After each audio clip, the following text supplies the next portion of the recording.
আপনার যারা কর্মী আপনাদেরকে এই বিষয়গুলো সচেতন করবে। ত্রয়োদশ জাতীয় সংসদ নির্বাচন ২০২৬ উপলক্ষে কুষ্টিয়ার ৪টি সংসদীয় আসনে প্রার্থীদের মাঝে প্রতীক বরাদ্দ দেওয়া হয়েছে। আজ সকাল ১১টায় কুষ্টিয়া জেলা রিটার্নিং কর্মকর্তা সম্মেলন কক্ষে নির্বাচনে অংশ নেওয়া বিভিন্ন রাজনৈতিক দল ও স্বতন্ত্র প্রার্থীসহ মোট ২৫ জন প্রার্থীর হাতে স্ব স্ব প্রতীক তুলে দেন জেলা রিটার্নিং কর্মকর্তা ও জেলা প্রশাসক মোহাম্মদ ইকবাল হোসেন। এর আগে জেলা রিটার্নিং কর্মকর্তা মোহাম্মদ ইকবাল হোসেন প্রার্থীদের আচরণবিধি সংক্রান্ত বিষয়ে মতবিনিময় করেন এবং সকলকে আচরণবিধি মেনে নির্বাচন পরিচালনা করার অনুরোধ জানান। নির্বাচনী আচরণবিধি লঙ্ঘন করলে কঠোর আইনগত ব্যবস্থা নেওয়ারও হুঁশিয়ারি দেন তিনি। আইন মেনে চলবেন, যা কিছু বলা হলো প্রত্যেকটি জিনিস মেনে চলবেন।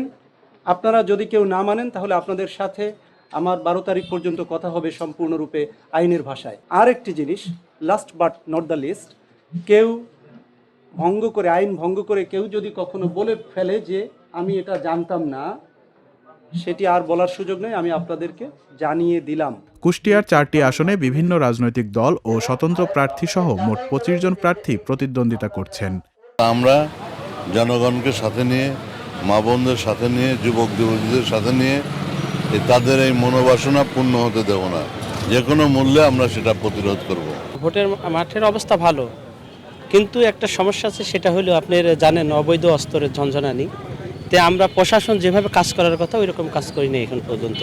আমরা চাচ্ছি এটা প্রশাসন যেন এই অস্ত্র, যে অবৈধ অস্ত্র আছে এই অস্ত্রগুলো উদ্ধার করার জন্য, যদি না করতে পারে তাহলে এদেরকে চাপে রাখার জন্য, না হলে আমরা মনে করি এই নির্বাচন সঠিকভাবে হবে না।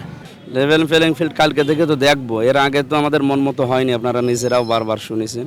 সামনে দেখি কালকে থেকে কি অবস্থা দাঁড়ায়। ওনারা তো কথা দিল আজকে।